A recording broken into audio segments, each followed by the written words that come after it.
Hi there. Welcome to the Creation Entertainment Podcast. My name is Ryan T. Husk, and this is a special virtual episode as most of the team is traveling to a convention right now. We wish them a safe trip, and we wish Creation and the fans an excellent convention. On today's episode, Creation co-CEO Adam Malin interviews prolific producer Dean Devlin, who has brought us TV series such as The Librarians, The Ark, and Leverage, as well as blockbuster movies like Independence Day, the 1998 Godzilla, and the original Stargate film. Next up, Adam and Kip Bowen talk about the Yellowstone prequel, 1923. Then, Adam is joined by co-CEO Gary Berman to discuss Creation's partnership running the early Fangoria horror conventions and the talented people that they first encountered there. And finally, in our Gary Berman Business Advice segment, Gary tells me, and you, what makes a TV show or movie convention-worthy? How do we pick a franchise? So pour a cup of coffee, hit the gym, or do whatever it is you do, and enjoy the show.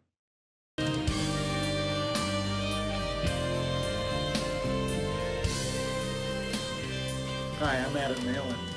Spanning the course of several decades, Dean Devlin's multifaceted career began with acting and then moved into writing, producing, and directing film and television projects in genres as diverse as science fiction, action-adventure, historical fantasy, and corporate espionage, frequently with liberal doses of comedy. Recently, Creation Entertainment co-produced the official Electric Entertainment Convention with Dean and his longtime producing partner, Rachel Olshan Wilson, in New Orleans, which celebrated Dean's prolific career and properties from their company, Electric Entertainment. Dean and I recently took a deep dive into his canon of projects, as well as his collaborations with many, many talented creatives in this interview, which I hope you enjoy as much as I did. How are you, Dean? I'm well. How are you? Very good, thank you. It's great to see you. If you're ready, we will proceed. Let's do it. Okay. Dean Devlin, welcome to the Creation Entertainment Podcast. Thank you for having me.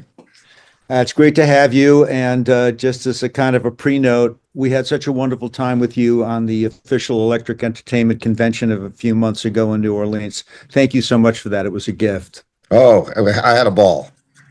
It was wonderful. We'll talk a bit about that. But if I may, please, I want to do a little bit of a dive into some of your background.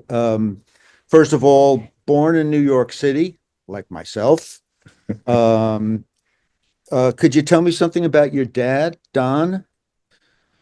Well, my dad started off as an actor. Then he got into writing. I think the first couple movies he wrote was with Jack Nicholson. They wrote them together. Wow.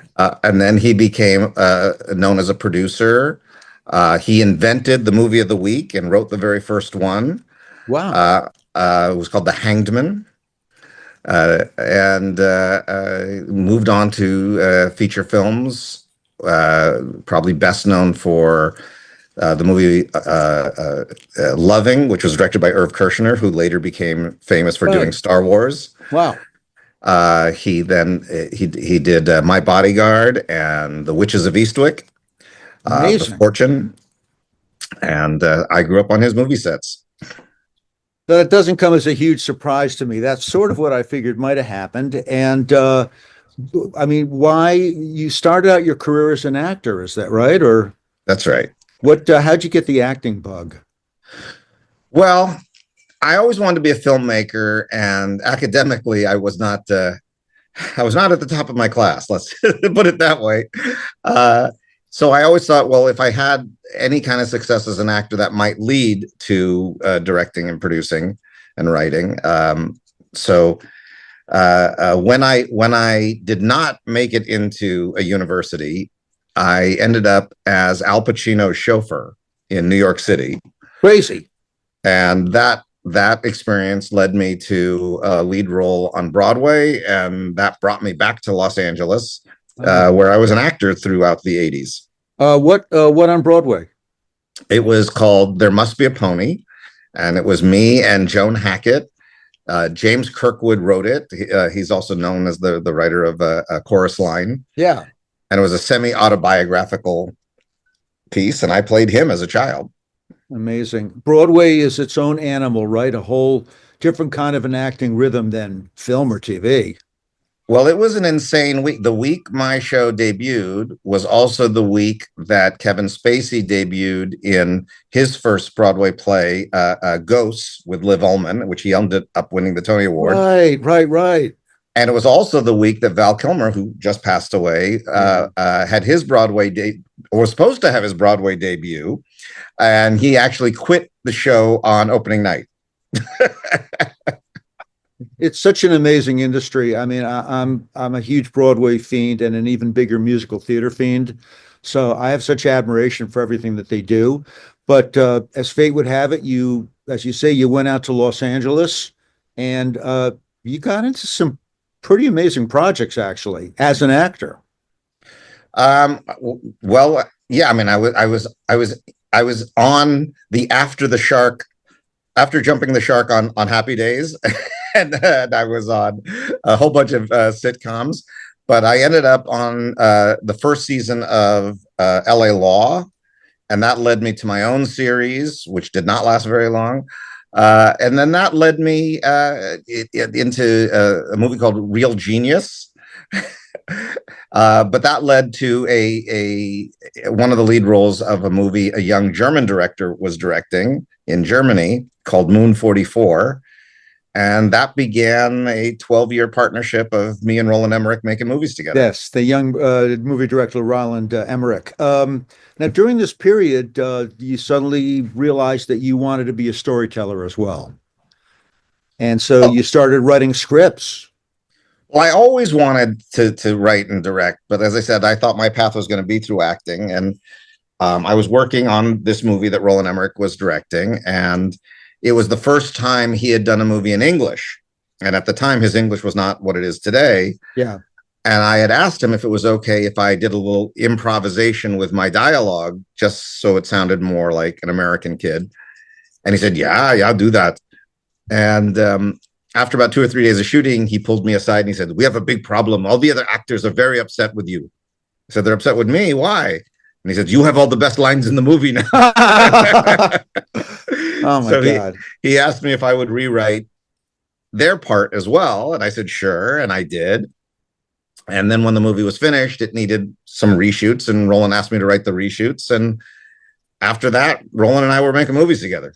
I mean, we're going to talk all about that billion-dollar collaboration because that's what it was. I mean, you two together were and are amazing. Tell me about Universal Soldier. This was your first produced screenplay, or? Yeah. Well, what happened was Roland and I were going to make another movie called Isobar. And without going into the long story of it, we left the project. And when we left the project, the financier of that project was a company called Carolco, and Mario Casar was the executive producer. Yeah. And Mario said to Roland, I feel really bad about what happened on Isobar. I have another movie for you. It's called Universal Soldier, and it stars Jean-Claude Van Damme and Dolph Lundgren, and it's called Universal Soldier. Yeah. And Roland said, oh, what's it about? And Mario said, I don't care. As long as it's called Universal Soldier, it stars Jean-Claude Van Damme and Dolph Lundgren, and you don't spend more than $14 million.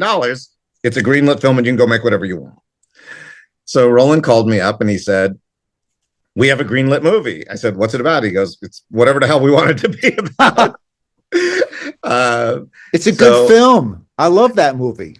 So there had been a script that was written, but we never read it. And we just came up with the version we wanted to do. And I wrote it, and Roland directed it. And that was our first film together. And what was it like working with Dolph and Jean-Claude? That must have been something.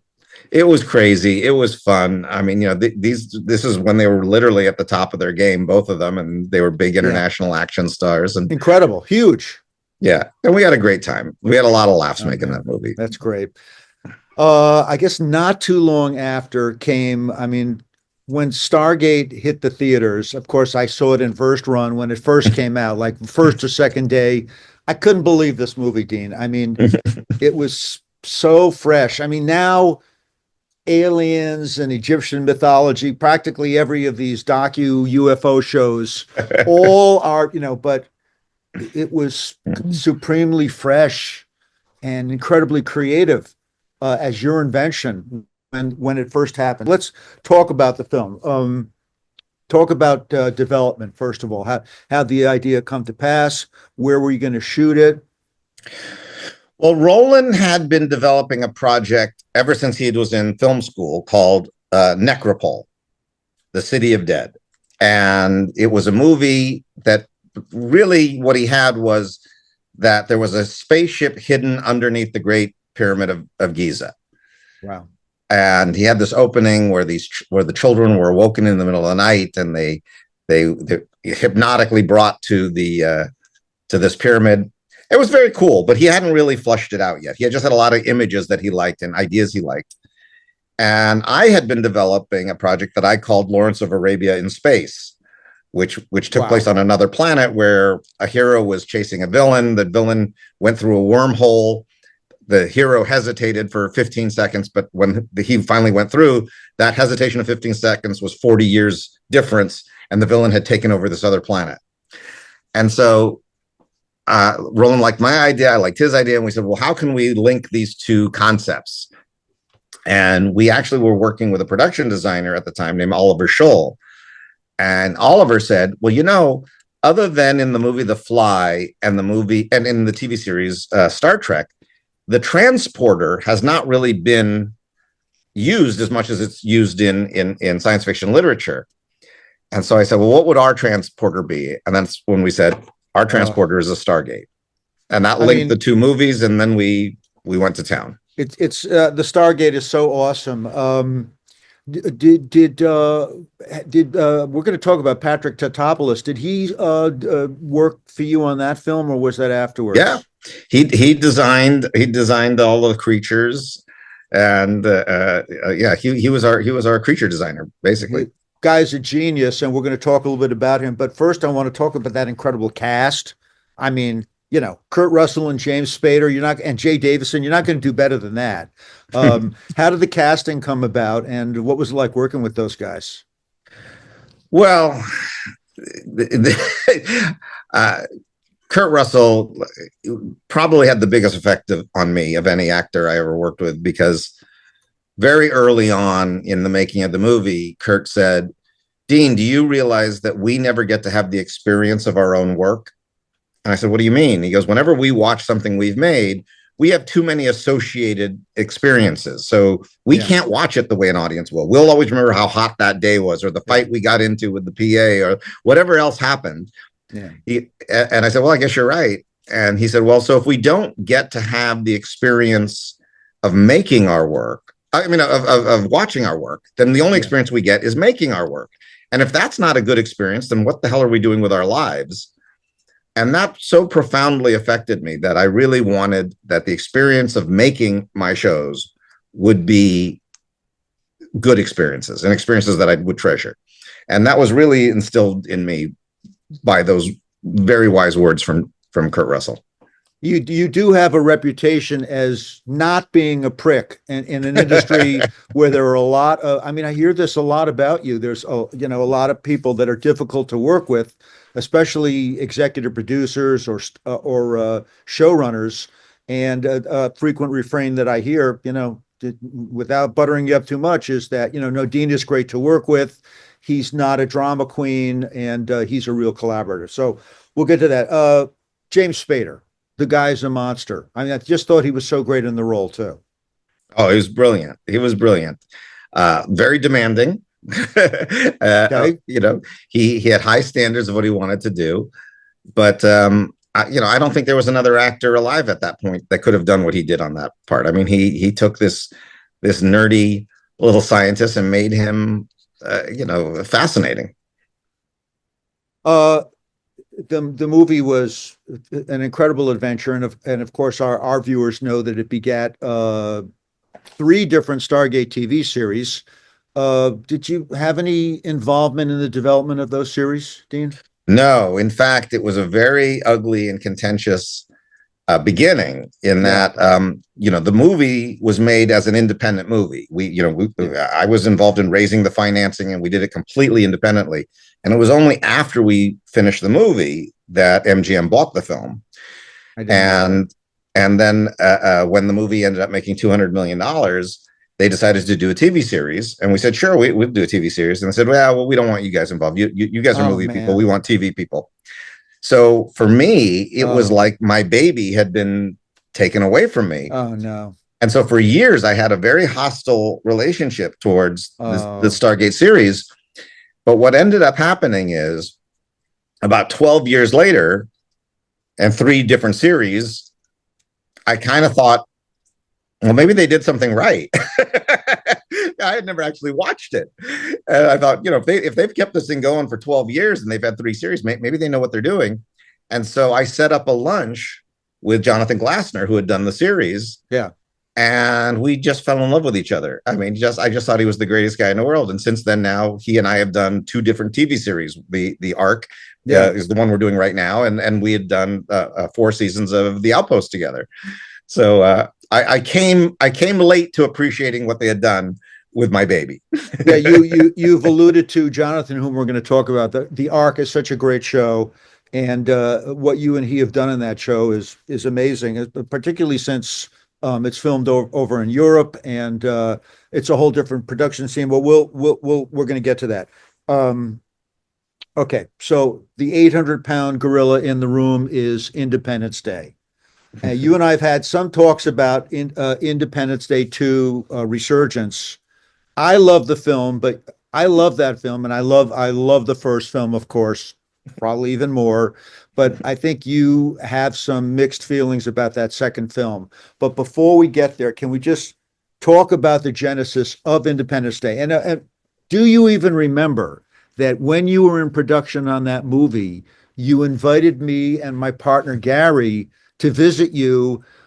Where was that? It was in Culver City. You were in some airplane hangar. Where was that? That was the old Howard Hughes. It's where they built the Spruce Goose. The Spruce Goose thing. Yeah, and it was in Playa del Rey. And Playa del Rey. And we turned it into our stages. Right. And the interesting thing is, while we were shooting there, Steven Spielberg was trying to buy it to turn it into the DreamWorks stages. Oh, wow. Which never ended up happening. But it was such an interesting place because this had been the center of the universe when they were building the Spruce Goose. That's and crazy. Now it was these old hangars and this kind of blast from the past, and we were converting it into our own space, and we did all of Independence Day there. That's so exciting.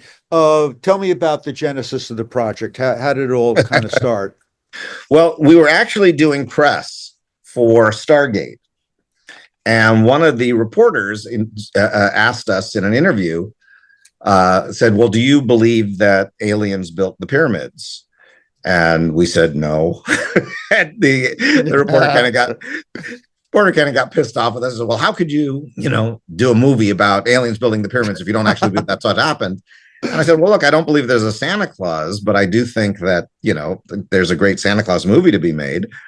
And then Roland kind of stepped in and said, well, look, I don't know if aliens exist or they don't, but just imagine if you woke up tomorrow and the sun was completely blotted out because there was a 15-mile wide spaceship hovering over the city. Wouldn't that be the most amazing day? Wouldn't be that the most incredible day in human history? And then he turned and looked at me and goes, I think I just came up with our next movie. Yeah, that's what it was, the birth of it. Of course, that wouldn't be the best day for humanity. It would be the beginning of a nightmare. And there's so many things to talk about that movie, but I guess we can kind of start with the cast. You had an all-star cast top line by Will Smith. How was it working with Will on the project? Well, the interesting thing is there was so much made out of the fact that we had a Black American in the lead role, but we never thought of it that way. We wrote a role that we looked at as the ultimate all-American boy. Yeah. And in our minds, when we thought of young actors, Will Smith was the personification of that. This was a self-made guy, who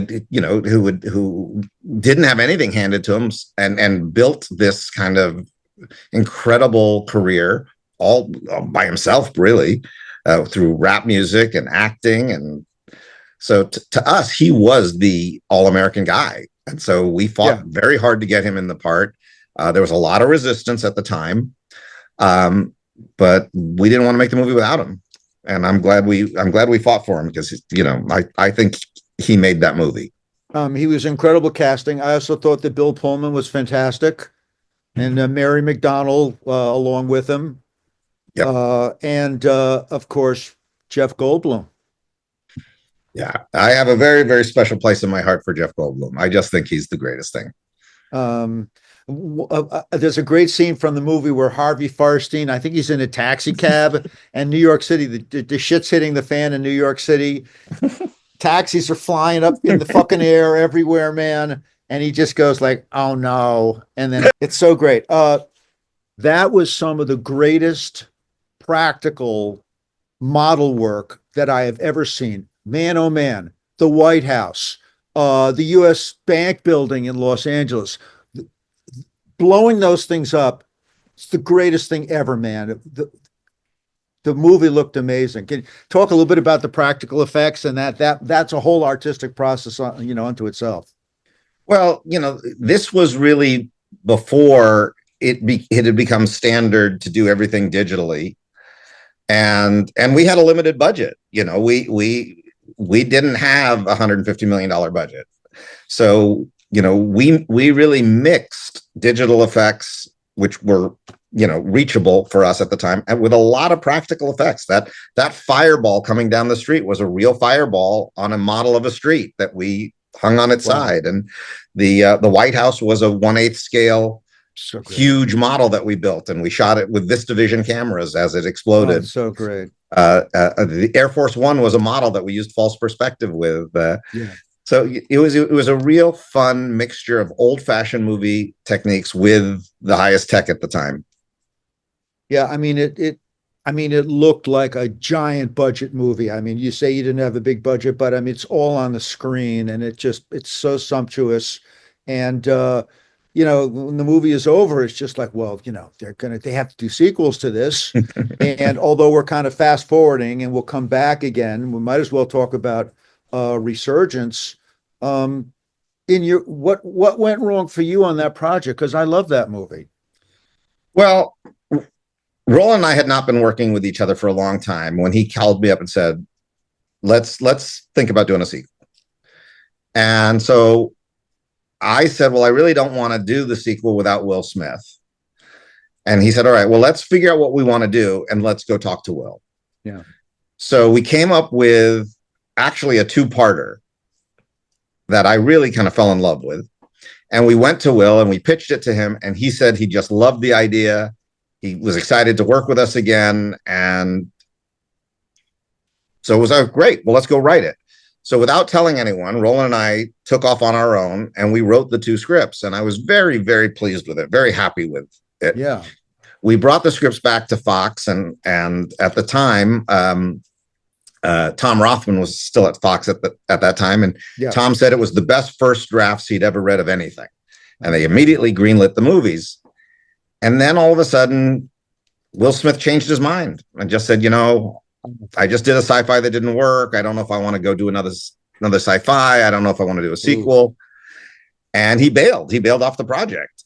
And Tom Rothman had left the studio at that point, and I think there was a lot of fear at the studio about how to do it. And just creatively, the direction it went, I don't think was the right direction. And, we did our best to try and make a movie that was going to work. But ultimately, for me, it wasn't really a sequel to Independence Day. It morphed into some other kind of movie. And then, it's a fine movie, but for me, it wasn't really what I was hoping to do with a sequel to Independence Day.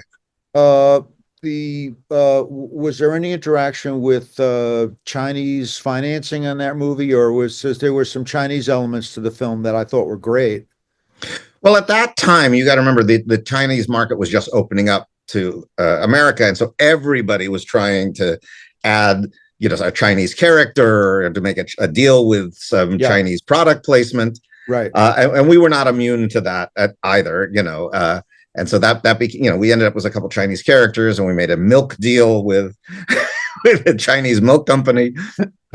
And I'm sure it helped, recoup some of the financing of the movie. Yeah. But later they started calling that soy sauce.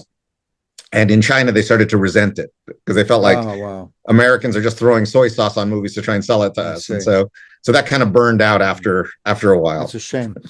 I'm going to let it go. Other than just one additional side note was I absolutely adore Brent Spiner's roles. Fantastic. Guy's a genius, and he's hysterical and a beloved character from those films. Yeah, I mean, I loved every second of working with him. I would work with him again in a minute. He actually, as a favor, did an episode of Leverage for us that Jonathan Frakes was directing. Yep. So I adore Brent, and he's one of my favorite people to work with. When we get into Electric Entertainment, which we're going to shortly, there's a lot of sort of Star Trek DNA, sticky DNA, with you and Chris and John that we're going to talk about. Okay, so Godzilla. Now, that was an interesting project. I loved the movie, but it was somewhat controversial. I love the fact that you did, Madison Square Garden, New York City, fantastic. Just give me like a minute on Godzilla.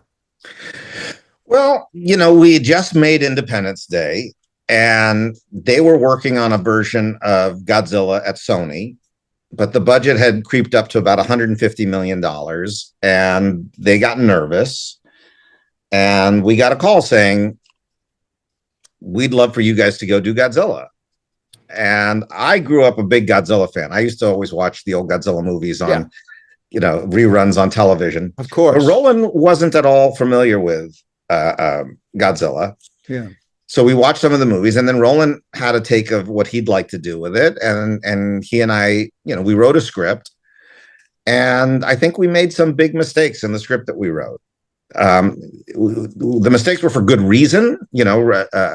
We had this concept of what if we didn't play Godzilla as either a hero or a villain, but simply as an animal trying to exist, and in its attempt to exist, it puts us at threat, but to not anthropomorphize the creature. Well, that's a kind of an interesting idea, but when you have a movie called Godzilla, and you're not telling the audience whether you should be rooting for it or rooting against it, if you should like it or be frightened of it, it ended up being a real mistake. And I realized that mistake on the very first time we screened the movie.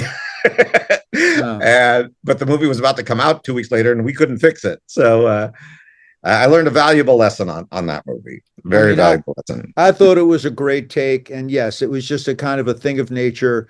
But I mean, I enjoyed it immensely. There's a little bit of that whole kind of, dinosaurs in modern age DNA that's so much fun. And of course, Matthew Broderick, I think, is such an incredible talent.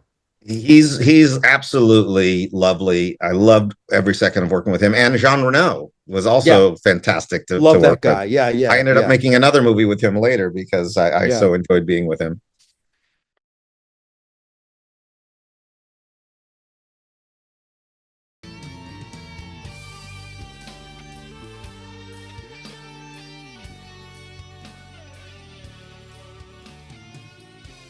Hello again, everybody. I'm Adam Malin, and I'm joined once again by my esteemed colleague, speaking to me remotely. Mowgli. Hello. Hello, our first remote. It's yes. weird. Now that we're on the road a little bit more, this might happen a couple of times, but it won't be as much fun because I love being sitting next to you and discussing. But we certainly will have a fun discussion today. Yeah, it's all good. And we've been meaning to kind of dive down on some of Taylor Sheridan's work, but with the wrap of season 2, which actually is the final of the 2 seasons, he usually is pretty quick with that. We felt we had to do a nice deep dive on 1923. We'll talk a little bit about the sprawling saga of Yellowstone in this, but mainly 1923. Yes. Kit, you saw 1883, right? I have not. But I read up on it. So, and I kind of followed the family tree, but No, I did mostly just the 1923, so I caught up both season one and two You recently. will definitely want to watch 1883. For our viewers that have or have not watched it, it's just a one season, and it kind of sets up the early roots of the Dutton family and sort of how this piece of Yellowstone is theirs and starts getting bequeathed and handed down through the generations to be continuously defended against by all sorts of nefarious dudes. And uh, just as a little bit of a setup, in 1883, the fantastic duo of Tim McGraw and Faith Hill. Tim McGraw is James Dutton, and Jacob Dutton is his younger brother, played by Harrison Ford. Correct. So the events that occur with James and Margaret in 1883 echo through to 1923. And James and Margaret's daughter is incredible, and she actually is a framing reference. Elsa Dutton voiced and acted in 1883 and then voiced in 1923 by the great Isabel May. Right. She becomes the narrator of the saga. And without giving too much away, if you haven't seen it, she is a tragic figure in 1883, but sort of becomes the lifeline of narration for the whole saga.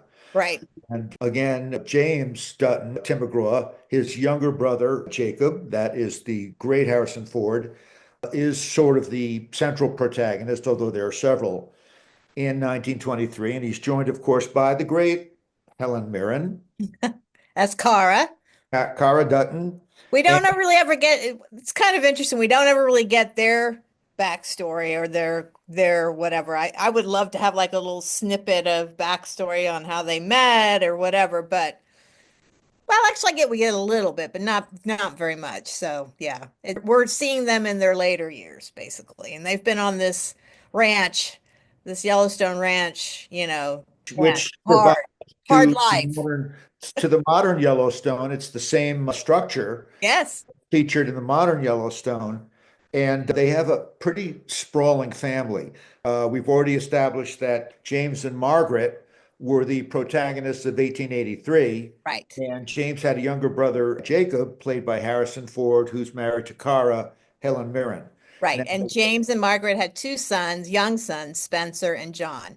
And Spencer when and and John. when they meet their demise, I suppose, in 1883, Jacob and Kara come to Yellowstone and they adopt John and Spencer.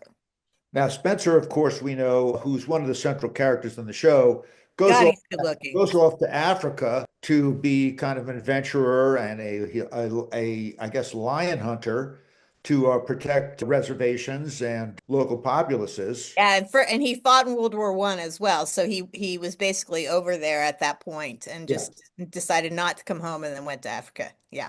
Played by Brandon, how do you say his last name? Skylar? Sklenar. Huh? Sklenar. Sklenar. Yes. Yes, Very good Sklenar. looking dude. Yeah.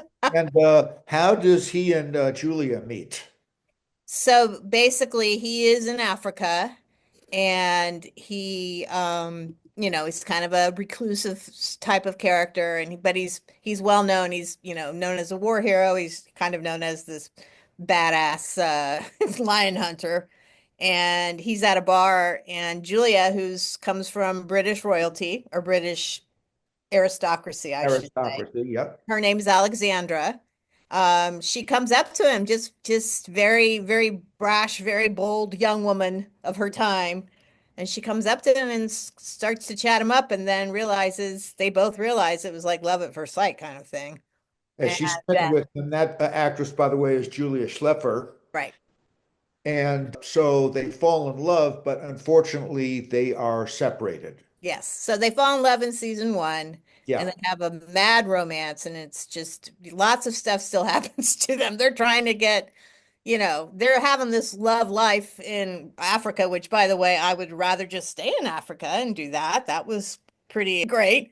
But Right. they do Spencer find gets out Spencer gets the call from his he family gets the letter. Yeah, by he gets the letter. letter that the family is under attack Yes. by the nefarious Donald Whitfield's enterprise, and we'll be talking about the great Timothy Dalton, who's a monster of a character on the show. Horrible. But he then determines that he's got to get back to help defend the family homestead. Yeah, including the fact that his brother was killed by this person. So that was the other Right, brother. although that doesn't happen until towards the back end of season 2. No, the brother dies. That's the letter she sends. Kara sends the I'm letter talking about the other brother. I'm talking about Jack. the son, the grandson. Yes, yes. Yeah. Lot of lineage here. So he sets about to get back to Montana Yeah. in a most circuitous manner. Yes. They're And trying their best. They don't have very much money. They go on this tugboat, and the tugboat captain, played again by another great character actor, and I'm blanking on his name, but he ends up dying, and they end up getting crashed into by this ghost ship, and then it sinks. And so anyway, they finally get onto a cruise line to going to London, and then that's when things really hit the fan. So right. Well, ultimately, Alexandra has to begin her own personal quest yes, to get back to Spencer, but she also has to go through the travails first of Ellis Island, which itself is a mad experience for her, and then is awful. accosted in a train station, uh, Loses all her money. brutally mugged, and also is preyed upon by the indignities of men of the time. Yes, And finally, a wealthy couple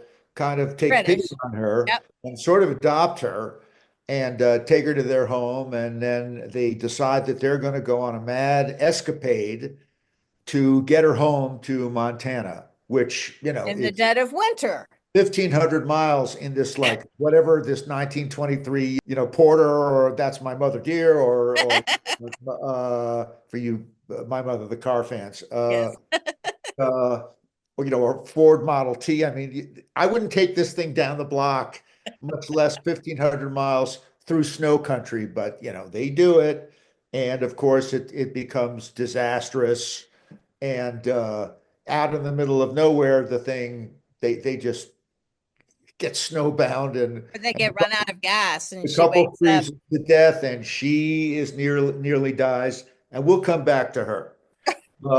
There's several storylines going at once. One storyline that I really like a lot is the one about Tiona Rainwater, played by Amina Neves.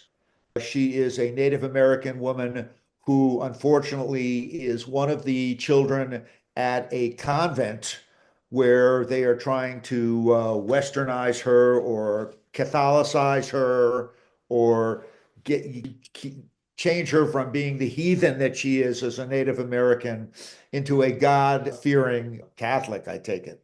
They're just trying to beat the Indian out of her, basically. And that convent is lorded over by a creation favorite, the great Sebastian Roche, who Yes. plays Father Renault. It's great to see Sebastian. We've worked with him for years and years at our shows. Great character actor, Yep. but monster of a character, and she is subjected to abuse by fathers and nuns there, and ends up murdering several of those religious figures there, and then flees. Yeah, she's quite the fighter. Man, that was a great character. So she ends up going on her own personal quest, and hot on her trailer is this priest who then ends up eventually connecting with a government agent or someone, works for the government, And so they're try to pursuing find her, her. Yeah. and she has some respite with a Native American father and his son, Yes. and things seem to be going pretty well for them. But of course, it's not to be, because in typical Taylor Sheridan fashion, she's going to be dealing with the tragedy of the loss of both the father and the son Yep. through It's her dad, actually. It's her dad, and then they pick up this guy along the way. various circumstances. Yeah, sad. Let's talk a little bit about Timothy Dalton. In 1923, the main antagonist is Donald Whitfield. He's a very, very wealthy aristocrat who has his eyes on Yellowstone and actually has a kind of a good idea, I guess, for the time, which is to create a sort of well, he wants to privatize it and create Right. a ski resort and a place that the railroads can come to bring wealthy Americans that want Tourists. to be, Yeah. be out in nature. And And well, of course, this of course ties in with the modern day Yellowstone, where they are still, and in fact, there is a line in 1923 where they're saying this isn't the last guy who's going to try to do this. They're going exactly, to keep coming, yeah. and certainly, in the Yellowstone, Kevin Costner's character is always fending off the land developers. And this guy Whitfield, played by the great Timothy Dalton, who we love as an actor, and it's such a nefarious character, has Horrible. certain fetishes. He has a woman who is ostensibly, I guess, his chief mistress, who brings in additional women to serve as, dare I say, sex slaves, Yeah, pretty much. and tortures them to the point of them dying. So we've already established that he's a horrible person, but mainly he wants to take over the Dutton Ranch. He wants all that land to himself. He's buying up parcels around there, and he's perfectly willing to send in his armed goons to kill them. Yes. And there is a series of A bit of lawlessness, even in tragedies, 1923. Yeah. which really kind of comes to a climax towards the end of season two with an all-out assault on the Dutton compound, Yes. which is, I mean, incredible. And Yes. this is what Jacob had alluded to when he called upon Spencer. He said, "There's war coming. We need you here and Spencer barely gets there in time. But he does. I mean, he's like the cavalry, but He's so badass. He I just mean, comes in, boom, boom, boom, and boom. another antagonist of the family is winter itself out there. There are Yes. rabid wolves and mountain lions and Frostbite and frostbite. And unfortunately, poor Alex. Alexandra succumbs to frostbite, which is awful. But the elements are, and it's crazy because actually America has already kind of gone through the Industrial Revolution. It just hasn't quite reached out there yet. Well, here's the thing that was kind of interesting.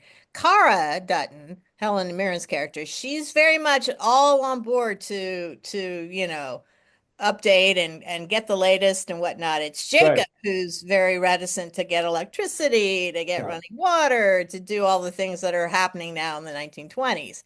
And she's Yeah. like, we got to do this. I want a washing machine. So it's kind of a fun little back and forth between the Uh, Very, very much. So Whitfield's gang is sort of personified by the great Jerome Flynn. right. If those of you that you would recognize him instantly from Game of Thrones, Ron. and he's fantastic. He plays Banner Creighton, and he's sort of the lead man for Whitfield until towards the end of the cycle where he realizes that he's got to get out and he's got to get his family out. And the poor guy, of course, his karmic role is sealed. He does manage to get his family out, but uh, he does have And he ends up helping the Duttons in the long. yeah, he has a positive turn of heart, so there is some redemption to his character. But Yeah, so in season one, he was really kind of even more the villain, yeah, because he had a vendetta against the Duttons because of his sheep and their yeah, cattle, where they're going to graze and stuff. So he's the yeah, one who ends up killing John Dutton, the brother of Spencer, and severely wounding Jacob, and he barely makes it. Um, but so then, yeah, in season two, he has a nice.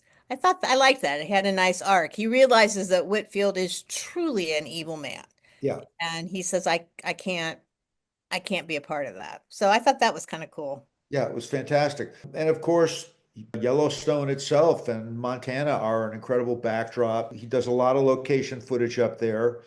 During this period of the start of 1923 to the second season, Sheridan moved his base of operations down to Texas and bought an enormous ranch down in Texas. It's like 5,000 acres or something. And that's where they filmed Landman, which is another show we'll try and touch on Yeah. uh, by Well, Taylor let's, Sheridan. I mean, obviously this is very, Taylor Sheridan is a fantastic writer. He's an amazing storyteller. We've Yeah, talked about this. I mean, he has has written some great movies like Sicario, um, Arrival. I mean, he's really quite adept. And then he's kind of got into the whole TV world basically with Yellowstone. I think that was kind of his first Yellowstone. I don't know.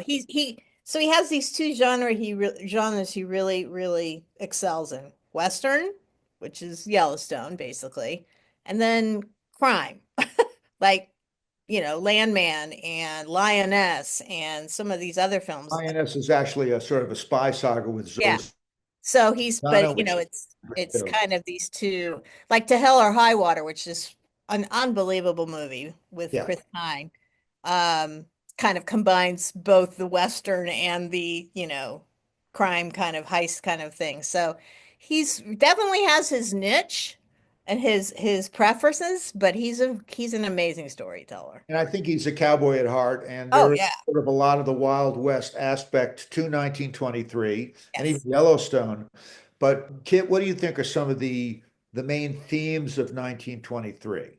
Well, I mean, like we said, it is that kind of cusp between living the rugged life of a rancher, out in the wilds to the modern, what has Approaching civilization, starting to become modern day yeah, necessities. as So, well as sort of the capitalistic grabbing of land Mhm. and resources for the purposes of the wealthy, as well as, quite honestly, disenfranchising Native Americans. Right.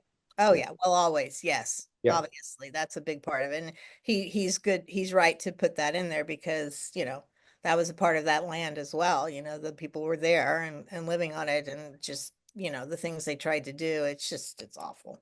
Now, But as we of course, then the second part of Taylor Sheridan, he's also romantic at heart, I think. yeah, well, And yeah, he and again, crafts amazing characters. So certainly the characters that absolutely grab your heart in 1923, besides Kara and Jacob, Spencer and is Alexander. Spencer and Alex. Yeah, I mean they are just the love affair of all love affairs, and them trying to get together, and you forgot to mention the fact that not only does she get horrible frostbite by being in this car trying to survive, but she's also pregnant. So, She's with child, and amazingly enough, the child does survive. it survives. So And at the very end of 1923, we've got young John, who will end up becoming Kevin Costner's grandfather. I believe we're going to see him in the events of 1944, which here at press time was announced that his next series in the Yellowstone saga is 1944, which I can't wait for. Yeah.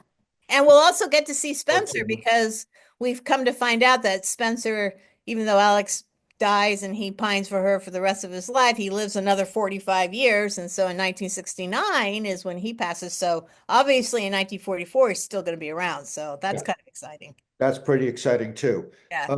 So, overall, for those of you that haven't watched the saga, I hope we haven't spoiled too much, but it's amazing. And I do want to mention again, I just thought that Isabel May as Elsa Dutton in 1883 is I've such heard. an incredible character, and her spirit is infused into 1923 through the extension of the continuity and her narration, and it's the pioneer spirit Yes. of the Yellowstone saga. I And think that's overall, I believe that is the main theme. It's a pioneering incredible. spirit, It's an right? incredible story and a great accomplishment for him.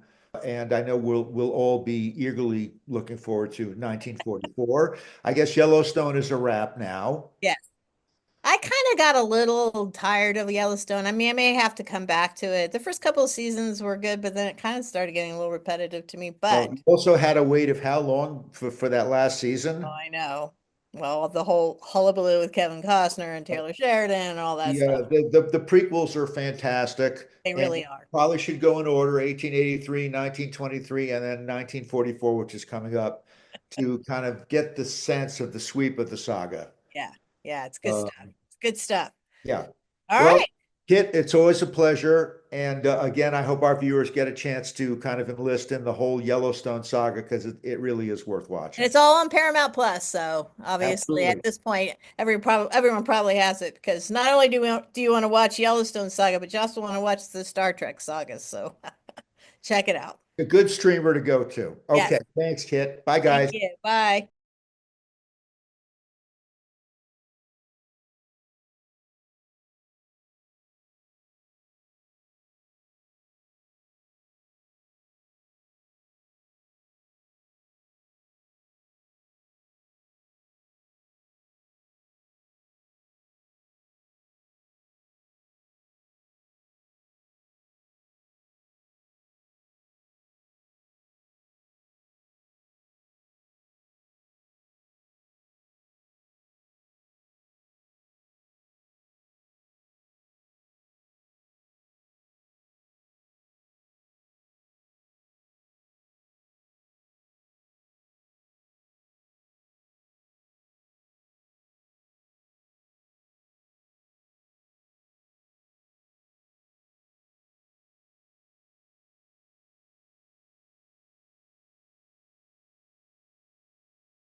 Oh, hi, Adam. How you doing?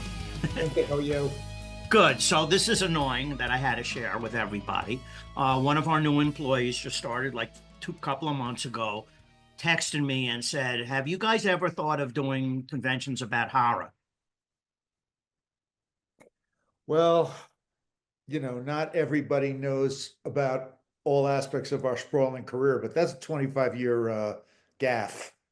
Yeah, I know. It's a huge gaffe. Of course, I berated him for that. But I was really interested in all of the people who passed through Fangoria shows, the horror shows, that went on to these amazing careers. So my question to you is, which of the creative people that we met early on have you been like most proud of their careers that happened later on? I know that I have a few, but I was wondering on your end. Specifically from the Fangoria events. Well, it doesn't have to be, but I know at that because Fangoria was horror and a lot of great people started in lower budget. We did get a chance to meet them. So Well, we've touched upon this before, but certainly one of them was Peter Jackson. He came, I think, on a couple of occasions to in a couple of different cities to promote The Frighteners, which is a movie that he did pre Lord of the Rings. right, right, yeah, there were a lot of them like that. And he had Jeffrey Combs with him, who played a creepy dude in that movie, which also starred Michael J. Fox, whom I don't think we've worked with, but Peter was, very unassuming and wonderful. He had not acquired Weta yet, but the strange 2 degrees of separation for you and me, of course, is that Gary, you brokered a deal for us to carry Weta armaments coming off the Xena Yeah, shows. right, we did do that. Weta and Richard Taylor 1,000 years ago designed all of the armory and battle weapons for Xena, and you brokered a deal for us to get authentic chakrams, which was Yeah, unbelievable. yeah, I think that was the first time that was done by a private company. They actually manufactured the props for the show, and then we sold replicas, but they were off the same mold. So Oh, yeah, I remember we like started with a limited edition of 100, and then yeah, like sold that the first day. it Second wasn't that limited it wasn't edition of that another 100. but wasn't that cool that you were taking their chakrams and throwing them at people in the audience that you didn't like? That was out of line. You know what? The Xeno audience was the best. They were There fabulous. was nobody there that I didn't like, really. They still are. What's crazy is that Richard Taylor is head of Weta. I guess Peter Jackson hired Weta on after the Frighteners, and we had Peter. He was such a great guy. And then the next thing we hear is he's doing Lord of the Rings, which is crazy. And he hired Richard Taylor, whom we knew from the Xena shows, for providing us with the armament. And the Yeah, next thing we know, he's doing all the armory for the Lord of the Rings movies. And then those become a huge smash. and Peter Jackson buys Weta. So now Richard Taylor works, with Peter Jackson, and all that kind of Lord of the Rings armory really kind of reminds me of the stuff that he did for Xena years earlier that we actually had a piece of when we were selling at the show. So that's interesting, kind of 2 degrees of separation. Peter Jackson, Richard Taylor, the Xena shows, Lord of the Rings, and of course Peter's career, went on to be huge. Yeah, I was comparable to Jim Cameron because he came from the same era, right? Because I remember like Piranha or something he came to promote. Well, okay, this is crazy. To the best of my recollection, we're going back 40 years. I know. We worked both at Creation and at Fangoria with the late, great Roger Corman. Oh yeah, we haven't talked about him in a long time. And Roger was a lovely guy, very Yeah. unassuming. And he's the kind of the pioneer of low budget, but good looking genre films. And I guess, yeah, I mean, they were pretty cool.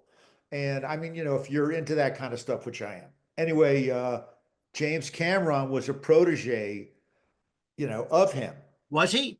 He absolutely was. He learned a lot about guerrilla filmmaking from Roger Corman. That And makes sense. Roger had a movie, Battle Beyond the Stars. Oh, I remember that. And Cameron was really cut his teeth on that.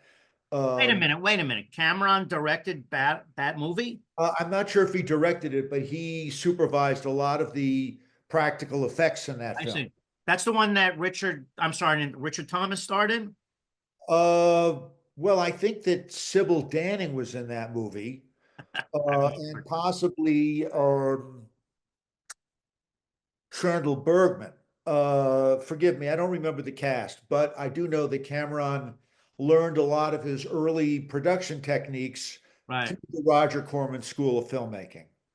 And he parlayed that into Terminator 1, which, was an amazing movie of the time. And he also found a young up and coming animatronics genius, Stan Winston, to work with him. Subsequent to that, of course, so to answer your question, Cameron probably came through with Roger Corman, maybe on one occasion at either Fangoria and or Creation. So did that have anything to do with us doing the Terminator 2 event with Arnold? I don't think it got in the way of it. I think it probably helped. The Yeah, I'm next, asking you if it helped. I didn't put the correlation together. um, of course, Aaron Ferries, who is one of the heroes of our company, who is our senior vice president of licensing amongst the many hats that he wears, was brokering licensing deals and helped to broker that deal with Carolco on Terminator 2. And the next thing we know, we're hearing about James Cameron has this because we had already seen Terminator 1 and it was cool, but the word was that Terminator 2 was going to be state of the art in filmmaking, 1986, I think it is. And some of the footage started trickling through that ILM had been doing the photorealistic digital work of the Terminator 2, the liquid metal, Yeah, that was great. incredible effects. And of course, Stan also upped his game with some incredible practical animatronic effects. And the next thing we know, you and I are running the official Terminator 2 convention. Yeah, that was fun. And we had James Cameron, we had Arnold Schwarzenegger, who came out in all that smoke and cursed at the audience in his famous He was in the Terminator outfit, the leather jacket. Yeah, which you later auctioned off. I did. Yeah. And we also had, I believe, Eddie Furlong and Yeah. Yeah. Robert Patrick, who also went on to be a big star too. Yeah, that's right. So that was an incredible, set of additive circumstances that led up to us doing the Terminator 2 convention, which was one of the highlights I feel of our career. We were right on the cusp of it, right at the moment when that came out. It was probably the most technically advanced movie of its time, maybe Yeah. 6 or 7 years before, let's say, Spielberg unveiled Jurassic Park. I mean, Cameron was one of the first to really incorporate digital CG filmmaking. And of course, ironically, it was George Lucas's company, ILM, that provided those digital effects. Is ILM as prominent now as they were before?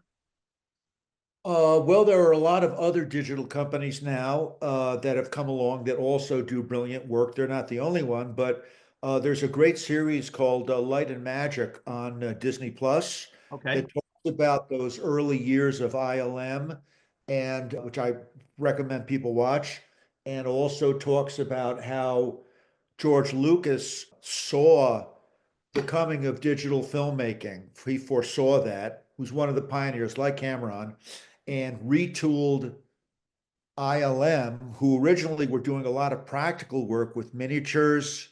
They pioneered motion control of miniatures. But Lucas saw the writing on the wall. Digital was going to be where the technology was going. Yeah. And many of our peers also had to make the transition. In particular, Doug Drexler, who is a great buddy of ours.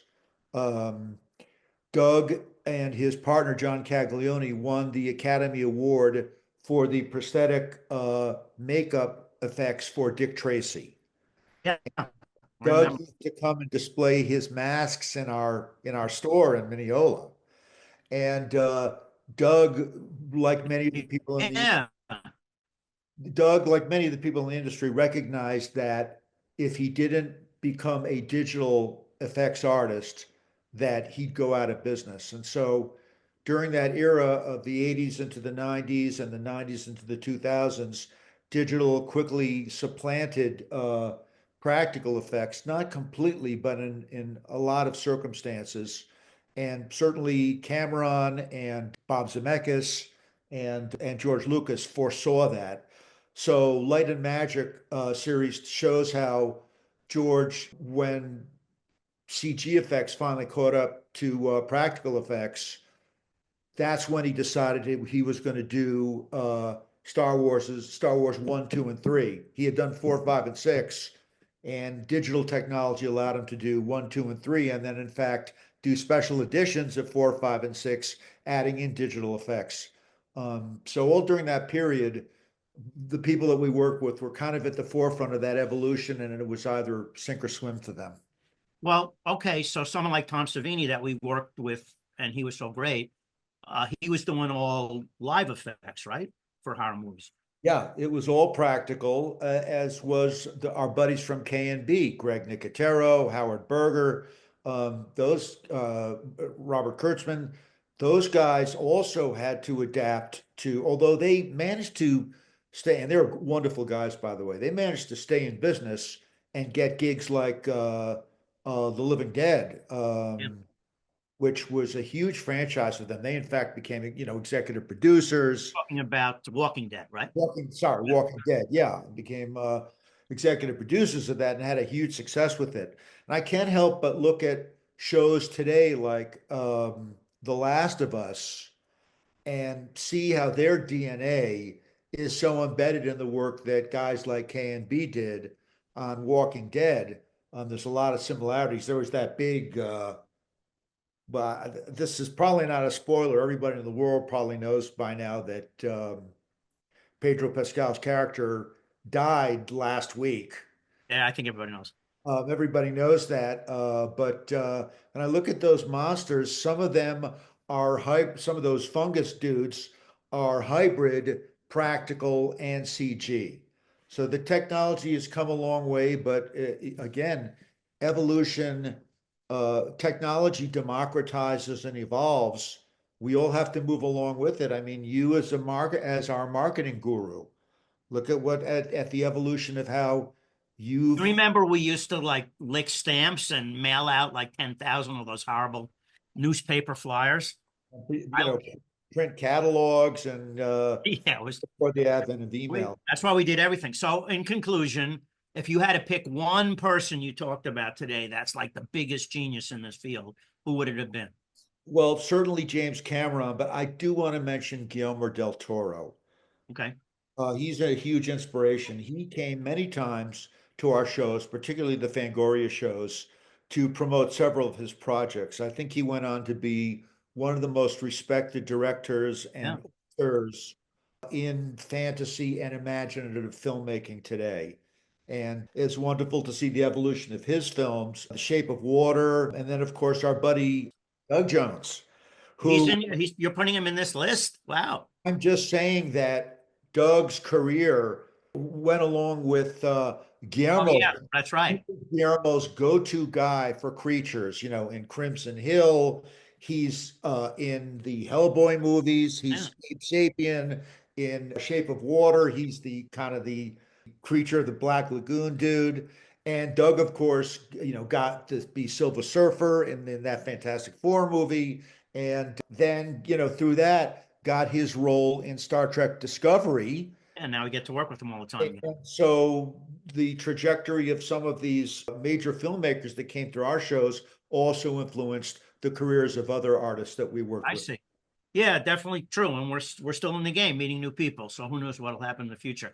I guess we wrap up here, right, Adam? That was amazing. Thank you so much, Gary. All right. See you next time. All right, buddy. Bye.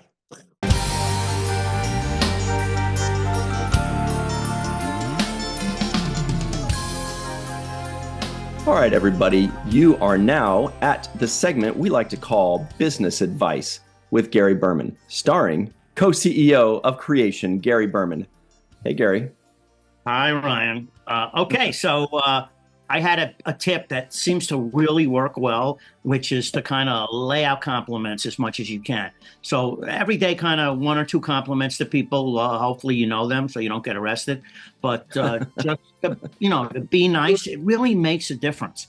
And, if you set yourself up in the morning to be in a good mood and offer nice compliments, it'll make your day much better. So speaking of compliments, I have spent the last 40 years complimenting Mark Altman, who and I think is a brilliant writer and was so great helping us with programming at Star Trek Vegas last year, and of course is coming back this year. And today we're announcing Barbara Bain as a guest, which means nothing to you, Ryan, but when I was growing up, she was starring in Mission Impossible, which was like a huge show. Of course, the movies are based on it. That means everything to me. I think that's a huge announcement, and I'm so glad we've got her. Thank you, Ryan, for that insightful comment on that. I really appreciate it. She's 94, which is great. So we never give up. She's also starred in Space 99 with her late husband, Martin Landau, who, of course, was great.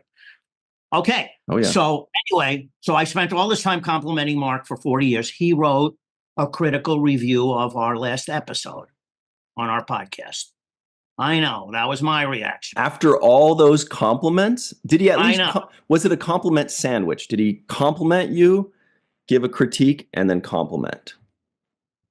Well, it was more like, great job, but.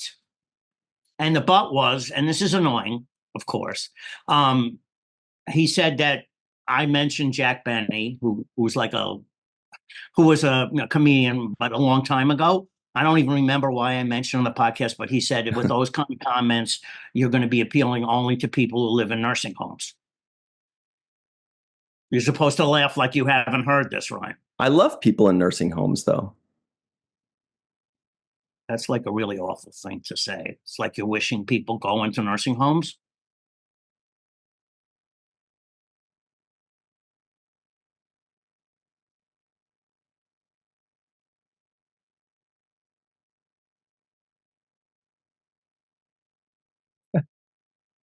That's the longest pause you've ever done. And do you know why I did that? If you know show business history, and I'm going to hear from Mark Altman again, do you know why I did that pause?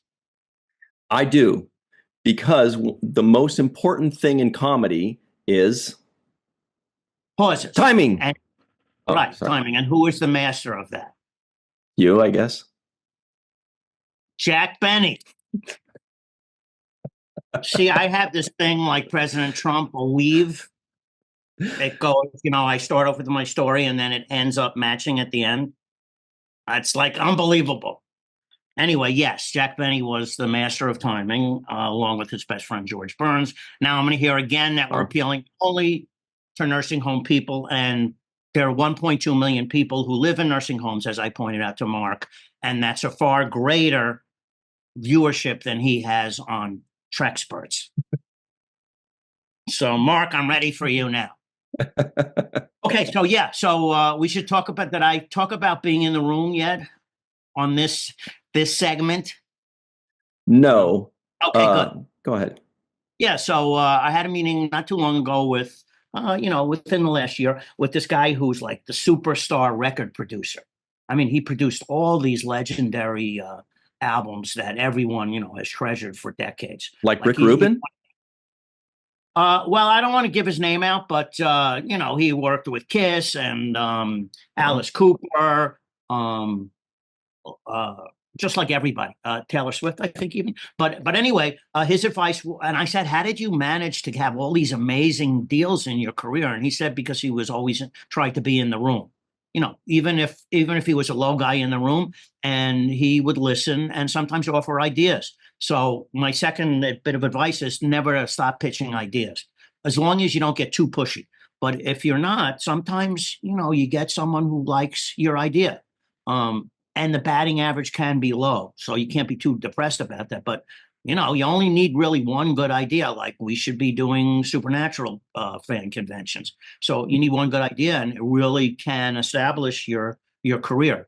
But you got to keep pitching. And I always try to suggest, because I didn't do this a lot, but surround yourself with the right people who are experts in their field. It's only more recently that we had to be able to hire people who, would demand a higher salary because of their expertise and experience. So when we were smaller and younger, we would have to hire, people who were nice, and we thought we could train them, and they learned along with us. But now we're able to seek out like the best. And you can see how different it is, not only in the camaraderie at the office, but also in like the success, the results that we're having. Mm-hmm. So, yeah, usually it's worth paying more to get the best. So that would be. And sometimes the best are also nice, like yourself and Mr. Adam Malin. Oh, well, that's sweet. Thank you. Try to be. We try. I really am enjoying the office now and all the stuff we're doing. I'm glad we get to talk about some of the things we've been through. So we also wanted to just talk briefly about what makes a TV show or a movie franchise convention worthy. That's huge. Huge. I'm in all these meetings with you guys, and I still don't understand the formula, because there's a formula. It seems like there's some guessing. There's a little bit of luck. There's a lot of experience. I would love to hear this. Yeah, well, it's certainly gotten easier, but more difficult. It's easier in the sense that fan groups now coalesce on the internet. So before, you just had to guess. That's why Star Trek was such an anomaly. I mean, all of those huge conventions, the ones that caused riots in Manhattan and things like that, those were all done before the internet. So think about how they got those massive audiences. It was all, and we did some of this too, obviously. They would advertise on the reruns, and then it would get the local PR. And I mean, Star Trek was just so hot in that moment.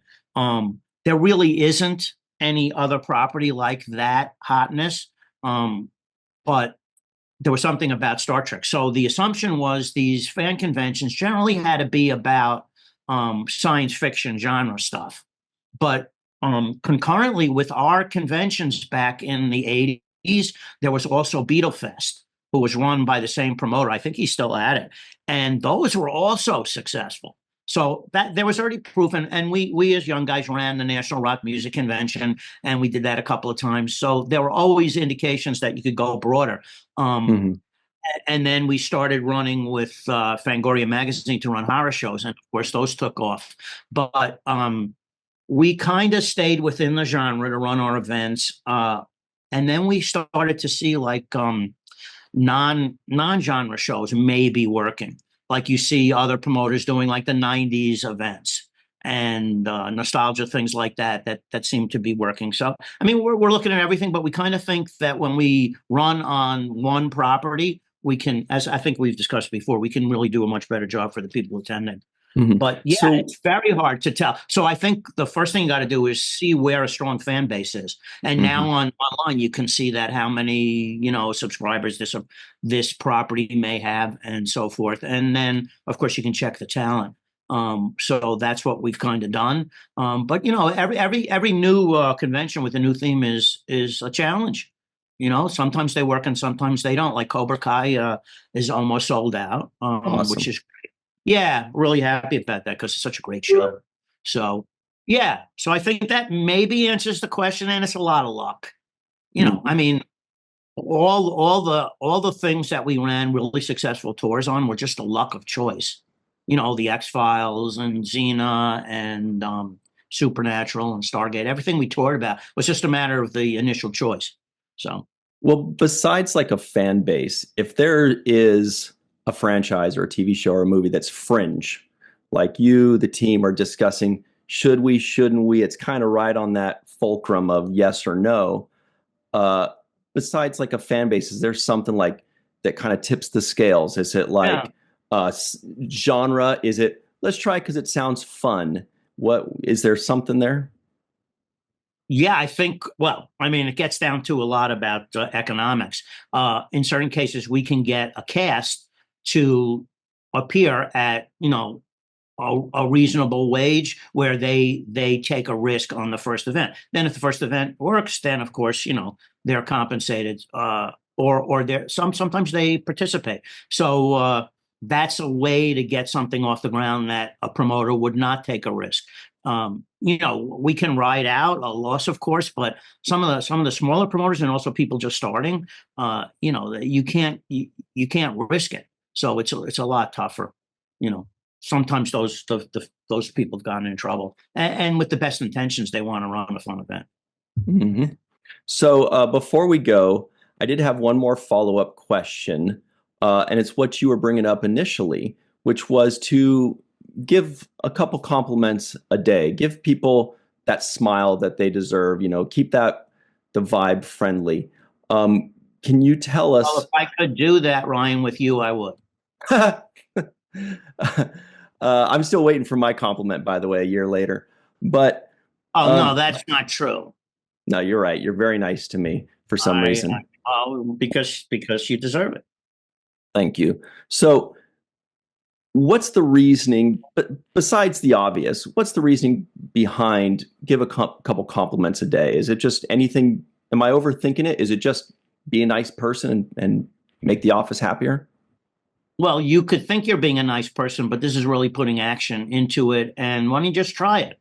Try it for a few days. See if you feel different. I'm pretty much sure you would. But I mean, the compliments have to be based on some reality. If you tell people they have nice skin, you're kind of at the end of the compliment era. All right, skin is last.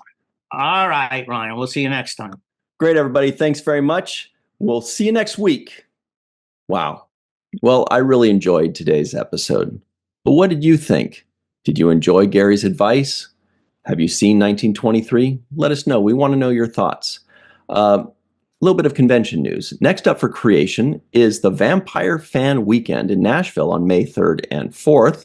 Check that out at creationent.com. There will be a lot of great guests for you to sink your teeth into. Who wrote that? After that, on the weekend of May 16th, it's time for another journey down the road with Supernatural, this time in New Jersey. That's it for us, everybody. We hope you have a fantastic week. We hope to see you at our conventions, and we'll see you soon.